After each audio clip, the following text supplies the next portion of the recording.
Kembali bersama kami di Metro Bisnis, pemirsa. Euforia keberhasilan teks amnesti periode pertama diharapkan mampu memicu kesuksesan yang sama di periode kedua dan ketiga. Di sisi lain, dana yang sudah tercatat sebagai uang tebusan diharapkan mampu menggerakkan roda perekonomian tanah air.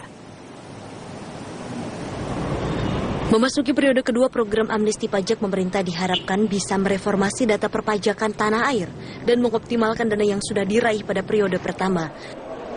Menurut ekonom Lanas Sulistianingsih, dana uang tebusan yang sudah tercatat harus segera digunakan agar tidak mengendap di rekening pemerintah atau perbankan.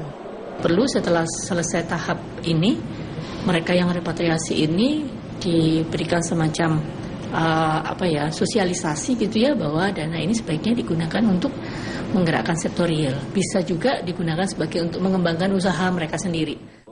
Asosiasi Pengusaha Indonesia APindo mencatat 95% pengusaha besar sudah mengikuti teks amnesti periode pertama, sementara sisanya akan ikut pada periode kedua ini.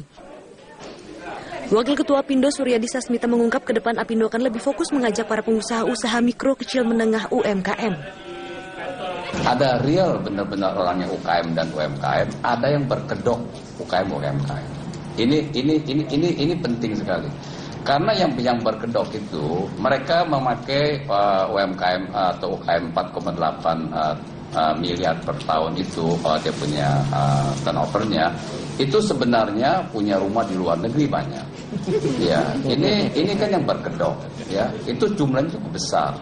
Nah, inilah yang kita akan harapkan mereka sadarlah, ya, merubah dari UMKM nanti setelah ini merubah menjadi itu yang penting. Bursa Efek Indonesia mendorong perusahaan untuk mencatat diri sebagai emiten di pasar saham seiring dengan prediksi banyaknya dana yang mengalir ke pasar modal. Insya Allah sebagian menurut saya pasti akan masuk pasar modal. Tugas saya karenanya adalah produksi, supply. Itu tugas saya harus jualan terus. Jadi teman-teman calon emiten, kesempatan besar akan ada dana dari mulai hasil teks amnesti, dana pensiun, asuransi, perkembangannya, dan reksadana sekitar 100 triliun saham dibutuhkan. Pada periode kedua pengampunan pajak, Presiden Joko Widodo mengimbau agar wajib pajak memulangkan dana ke tanah air melalui skema repatriasi.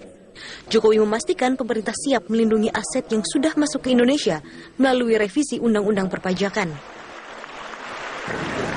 Artinya yang belum repatriasi, silahkan gunakan kesempatan ini.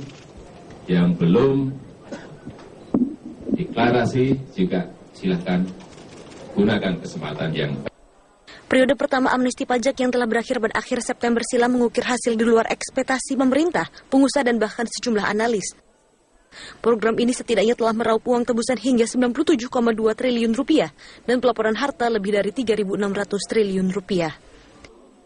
Keberhasilan amnesti pajak pada periode pertama ini diharapkan bisa mendorong kesuksesan yang sama di periode 2 dan 3. Pemerintah kian optimis target perolehan uang tebusan hingga 165 triliun rupiah hingga akhir Maret 2017 bisa tercapai. Tim Liputan Metro TV. Euforia